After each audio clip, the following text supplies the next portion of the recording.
It's 10 past the hour. President Bush remembering former President Gerald Ford as a great American who led the country in an hour of national turmoil and division. In a statement released this morning, the president said the American people will always admire Gerald Ford's devotion to duty, his personal character, and the honorable conduct of his administration.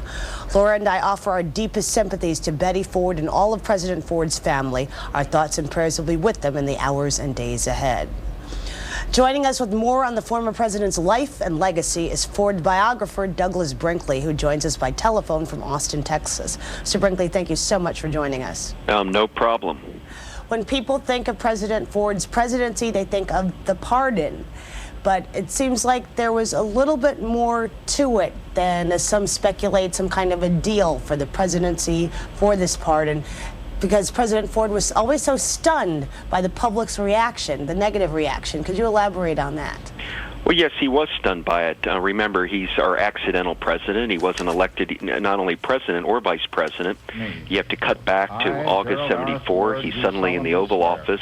Pictures of Nixon come down, pictures of Ford come up. Yet, just because Richard Nixon was in San Clemente didn't mean he was out of the news. The whole country was wondering, what's going to happen to Nixon? Is he going to end up going to jail? What's happening to his tapes? We had been through a lot of Watergate trials, and the balance of Nixon's life lay in Jerry Ford's hands. And it was a press conference on August 28th, I believe, in 1974, when President Ford, about a third of the questions of the media were all related to Nixon. What are you going to do, Mr. President? Are you going to pardon him? Are you going to let him stay in trial?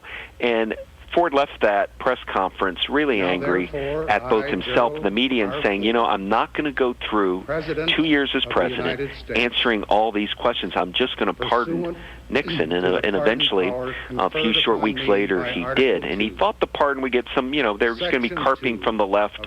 Democratic senators were going to complain. But instead, he got hammered by the op-ed columnists, the media. And he got hammered at the time because people believed that he was perhaps made a deal.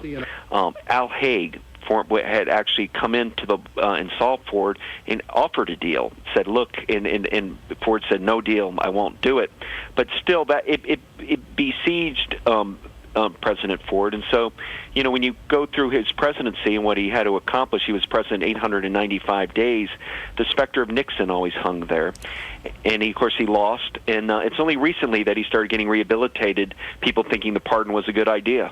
Similar with what happened with Vietnam. He's credited with pulling out of Vietnam, but at the time, that wasn't a very popular decision. I mean, he lost the right wing of his own party based on that.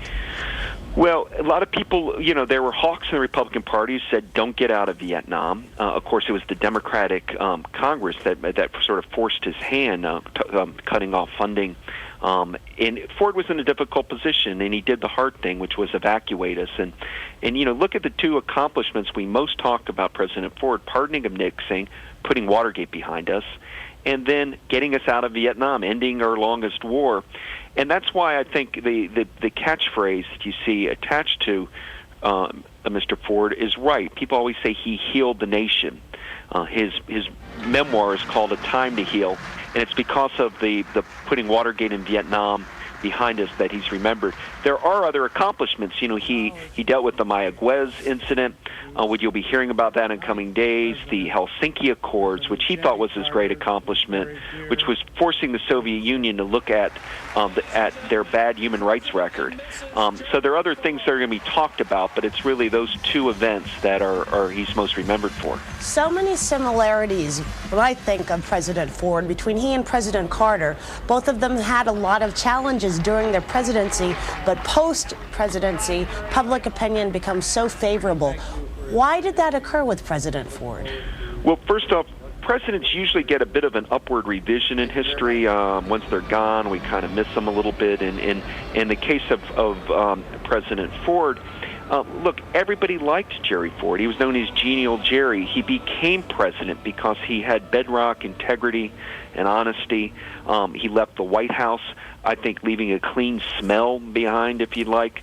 And so as he started going into the 1980s and 1990s, a lot of people started taking a second look at his presidency.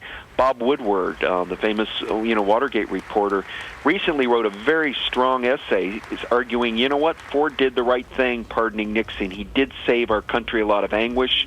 Richard Reeves, a presidential biographer, wrote a seminal article in which he, in the article, was supporting of the pardon also, and Reeves had been one of the left-wing or liberal critics of that decision. So, the revisionism kind of kicked in. And as for Jimmy Carter, he became Gerald Ford's one of his closest friends, and I believe will be one of the people speaking at the memorial service at the National Cathedral.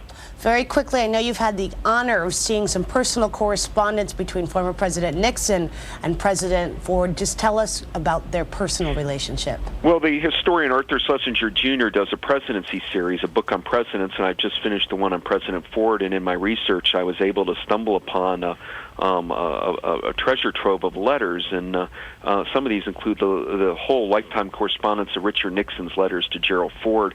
And I'm looking at one now on January 3rd, 1977, and this is after Jerry Ford, he loses the presidency. He's about to leave the White House, and Nixon writes him from San Clemente and says, "As your years in public office draw to a close, I thought you might find it heartwarming to reflect on the theme of a little rhyme I came across recently in my book research." And then he read this line from a play called Tough at the Top, a 1949 Broadway musical. And here's what Nixon quoted to Ford: "This is not the end, this is but a beginning. When the fight is lost, there's a fight worth winning. Nothing is wasted, nothing is in vain. The seas roll over, but the rocks remain." Here was Nixon trying to, bolster the spirits of a Gerald Ford who had just lost to Jimmy Carter, and largely because he had pardoned him. Lucky for sharing, and thank you so much for sharing that with us. You're welcome. Douglas Brinkley, author of Gerald Ford's biography. Again, thanks for joining us. Thank you so much. Former President Ford sat down with CBS News correspondent Phil Jones in 1984 and spoke candidly about the issues he faced as president. In this excerpt, Mr. Ford spoke about how he thought historians would look back on his administration. How do you think history will treat you? Well, I hope the one thing that will be remembered is that I inherited a wounded nation where many of our fellow Americans were disillusioned with government, unhappy with people in public office, torn apart by the Vietnam War, traumatized by Watergate. We had riots in our streets, disturbances on our campuses. It wasn't a pleasant time to become president. I would hope that my history will be written that we healed the country and healed it constructively. Not that everybody agreed, but their voices were lowered and their differences were less harsh, and we were back on the road to the public believing in our governmental system and having, again, respect for people in high office. You healed a wounded nation. I hope that's what historians will write. The late former President Gerald Ford talking with CBS News in 1984. Again, the former president died last night. He was 93 years old. We'll be right back.